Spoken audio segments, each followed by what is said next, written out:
Welcome to a new fragrance review. Today we're gonna try Eau de Cologne du Coq by Guerlain.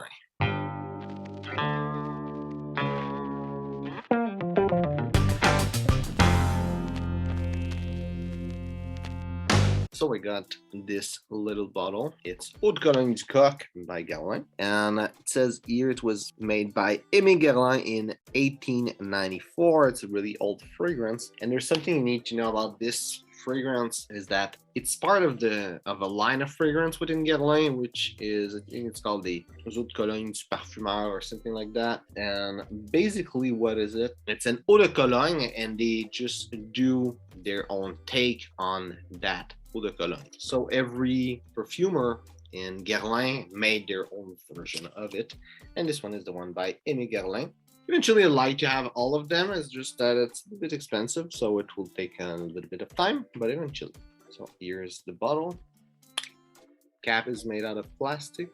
Everything is pretty good for the presentation. For the box, here what it looks like. It's a bit hard. There's a metallic part on the label. Side there's nothing here. It's pretty simple. There's a Guerlain crest on top. I forgot to show you there's also the crest of Guerlain on top of the atomizer. So now for the smell, the fragrance reminds me a lot of stuff like 4711, which you've probably already seen or heard before. Reminds me a lot also of Florida water. Actually, I think it smells really similar to Florida water. Of course, the quality is higher, but the smell is really similar. But anyway, they are all a twist on the same kind of fragrance actually, so it's normal that they smell really similar.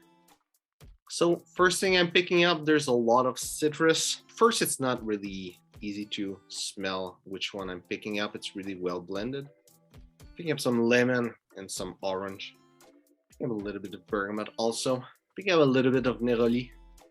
I see the most rated on Fragrantica is the neroli, but I would say that the citruses in general are more present than the neroli, at least on paper and for my nose. Though if you will take any citrus individually, maybe not the orange, but every citrus individually would not be as strong as the neroli. It's just altogether stronger than the neroli.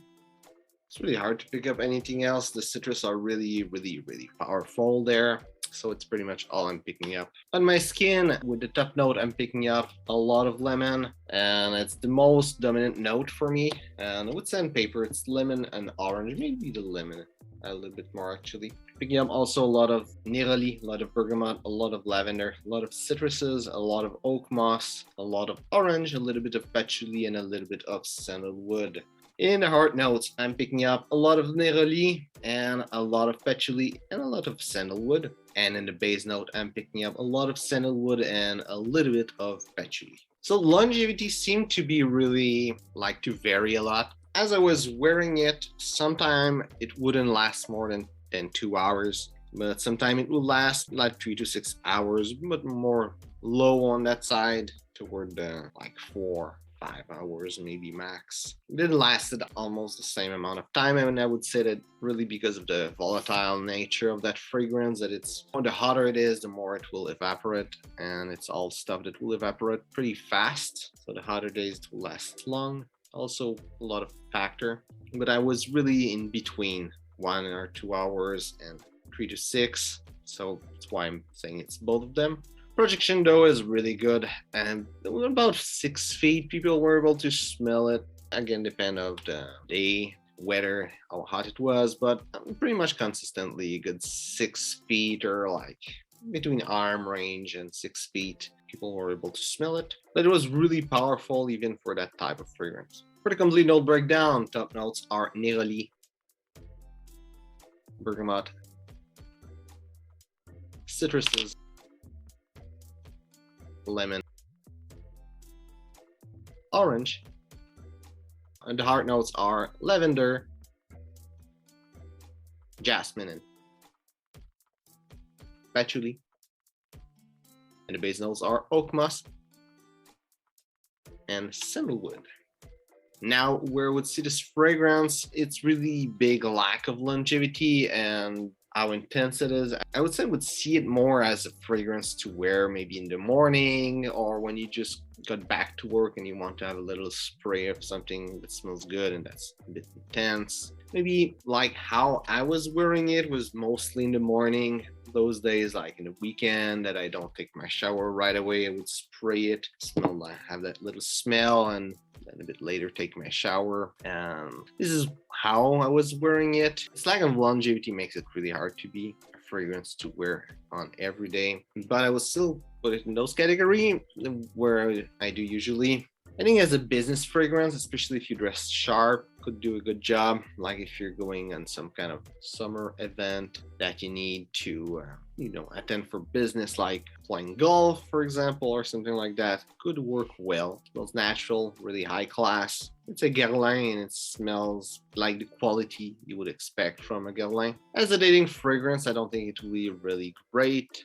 Technically speaking, it's project like crazy, so you could wear it as a clubbing fragrance, especially in summer. It will be really unique, it will be really distinctive, and even though it was made in like 1894, it doesn't smell dated at all. It smells really like citrus, neroli, and nothing that will ever be dated. So it could work as a clubbing fragrance. Cool setup, set you apart from the crowd, but it doesn't smell like sweet at all, so it might be like a double-edged sword for that. The projection will make it work, but just as for like how it is, I wouldn't put it in that category. In the summer winter spectrum, it is fragrance for summer. It's kind of refreshing when you're wearing it, so it will work really well in summer, though it project like crazy. And I would think that if you like those kind of fragrance and you want something that's really citrusy to wear in winter, you should be able to make it work because it really projects like crazy. And as an everyday scent, the type of fragrance, I wouldn't consider it as an everyday scent. The longevity, I wouldn't consider it as an everyday scent. There's like absolutely nothing for that. It's not versatile at all. It's really just fragrance that smells nice, that you just wear it for like an hour or two, maybe getting out of pool and you want to wear something for a while, or in the morning like I do, or maybe after work you just want to smell fresh and wear a little something that will last you for the end of the day.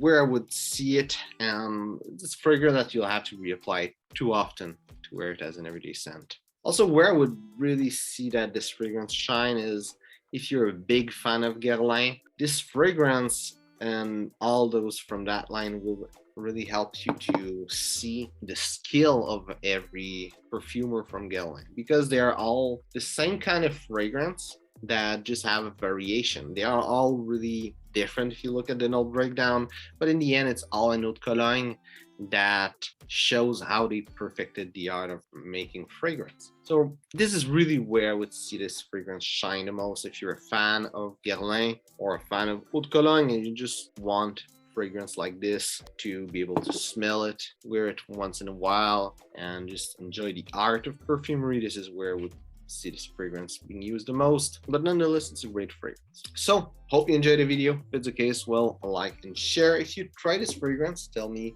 what you think about it. Also, if you tried a bunch of those Eau de Cologne by Guerlain, tell me which one is your favorite one. Either because it might be the best smelling, but maybe because it's another reason, like you really enjoy fragrance by that specific perfumer of Guerlain, or whatever reason. So tell me which one you like the most and why you enjoy it so much. So thanks for watching and see you soon.